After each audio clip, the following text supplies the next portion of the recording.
बिस्मिल्लाहिर्रहमानिर्रहीम। अस्सलामुअलैकुम। कैसे हैं आप सब? उम्मीद है जी आप सब खैरियत से होंगे।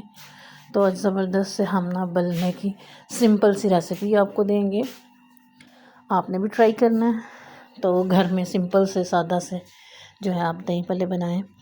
दही मैंने ले लिया था तकरीबन 2 किलो। उसको मैंने अच्छे से पहले फेंट लिया था।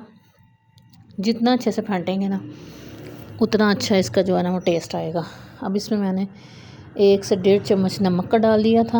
आप अपने अकॉर्डिंग जो ना आपको ज़रूरत हो आप डाल सकते हैं। फिर उसमें हमने डाला था थोड़ा सा ज़ीरा, 1 से 1.5 चम्मच ज़ीरा डाला। और उसमें मैंने तकरीबन 1 या 2 छोटे चाय के चम्मच जो है वो चीनी के डाल लिए थे। अगर हमारा दही खट्टा भी होगा तो उससे वो टेस्टी हो जाएगा। ठीक है, तो ये देखें इसमें मैंने चीनी भी ऐड कर दी है। आपने भी इस तरह सादा से पल्ले बनते हैं, बहुत ही मज़े के बनते हैं। बच्चे बड़े ईद पे शौक़ से खाते हैं, तो आपने ज़रूर ट्राई करने हैं जी। अब ये चीनी जो मैंने डाल दी तो इसको मैंने ना हल्का हल्का सा मिक्स करना शुरू किया। हैंड बीटर के साथ अच्छे से मिक्स कर लेंगे तो बहुत ही ज़बरदस्त इसका टेस्ट बन जाएगा जी। तो आप ये वीडियो कहाँ से देख रहे हैं मुझे कमेंट में ज़रूर बताइएगा ताकि मैं आपका थैंक यू कर सकूं। अब मैंने उबाल के आलू उसमें थोड़ा सा नमक डाल के उबाल के साइड पे रखे हुए थे। अब वो मैंने नमक डाले हुए आलू जो हैं वो इसके अंदर ऐड कर दिए। जब उबले हुए आलू आप इसमें ऐड करें ना, जब भी आलू उबालते हैं तो उसमें थोड़ा सा नमक ऐड कर लिया करें ताकि आलूओं के साथ जो है ना टेस्ट वो दुबाला हो जाए। अब मैं इसमें डाल रही हूँ फुल्कियाँ। आप इसको बलियाँ भी कह सकते हैं, लेकिन जो आपकी चॉइस आप कह सकते हैं, आपको पता चल गया। सिंपल सी चीज़ें 2-3 जो घर में आप ऐड कर सकते हैं। बलियाँ बनाने का तरीका अगर आपने सीखना है तो आप ज़रूर बताइएगा, वो भी बहुत आसान है, वो भी हम बनाना सिखा देंगे। तो जी अब इसको मैं मिक्स कर लूँगी। इसके साथ जो है वो बल्लों के साथ बहुत ही ज़बरदस्त चटनियाँ बनती हैं। तो चटनियों के जो है वो मेन इंग्रेडिएंट्स जो है वो ही इसके टेस्ट को जो है दुबाला करते हैं। ठीक है, तो आपने चटनियाँ जो हैं वो बहुत ही अच्छे से बना लेनी है। चटनी मैंने हरमानियाँ सूखी जो होती हैं उसमें इमली ऐड करेंगे और आप उसमें थोड़ा सा नमक, थोड़ी सी मिर्च, थोड़ी सी चीनी डाल के उसको अच्छे से पका लेंगे। इसकी चटनी बहुत ही मज़े की बनती है। और उसके बाद आप सब्ज़ चटनी जो है, सब्ज़ धनिया, सब्ज़ पुदीना और सब्ज़ हरी मिर्च डालें और कमाल की इसकी जो है चटनी तैयार कर लें। ये दोनों चटनी आप भल्ले में ऐड करें। बड़े भी कह सकते हैं, दही बड़े भी आप कह सकते हैं, जो आपको पसंद करे लगे वो आप कह सकते हैं जी। तो मैंने इसमें डाल दिया।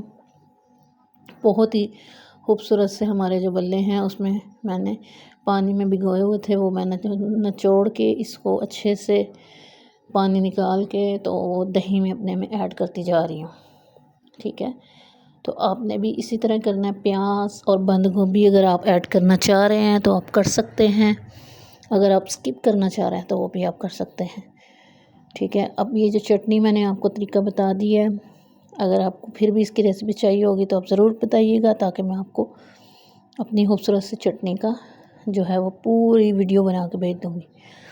तो आप जो है एक लाइक, एक कमेंट ज़रूर कर दिया करें, आपके कमेंट का इंतज़ार रहता है जी। तो ये साथ साथ में इसमें सब्ज़ जो चटनी है वो मैं ऑलरेडी बना के रखती हूँ, तो उस चटनी को जो है वो मैं ऐड करती जाऊँगी। फ्रीज़र में हमने उसको जो है उसके थोड़े थोड़े बना के ना फ्रीज़र में हमने इसको फ्रीज़ किया हुआ था। सो इस चटनी में डाला तो वो अच्छे से मिक्स हो गई थी।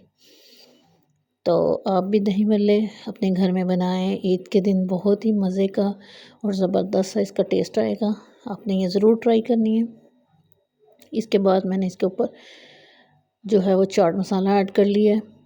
तो आप भी इसी तरह से कोई ज़्यादा नमक मिर्च या ज़्यादा मसाले डालने की ज़रूरत नहीं, सिंपल सिर्फ आप चाट मसाला डालें तो सादा से आपके जो दही भल्ले हैं वो रेडी हो जाएंगे जी। तो अगर आप जो है वो कुछ और चटनियों के हवाले से पूछना चाह रहे हैं तो आप ज़रूर पूछ सकते हैं। आपके कमेंट का, आपके लाइक का हमें इंतज़ार रहता है। वीडियो पसंद आए तो वीडियो को शेयर ज़रूर कीजिएगा, आपकी मोहब्बतों का इंतज़ार रहेगा। हमारी तरफ से ईद मुबारक। तो अपना ख्याल रखिए, अपना अपने बड़ों का बहुत ज़्यादा ख्याल रखिए।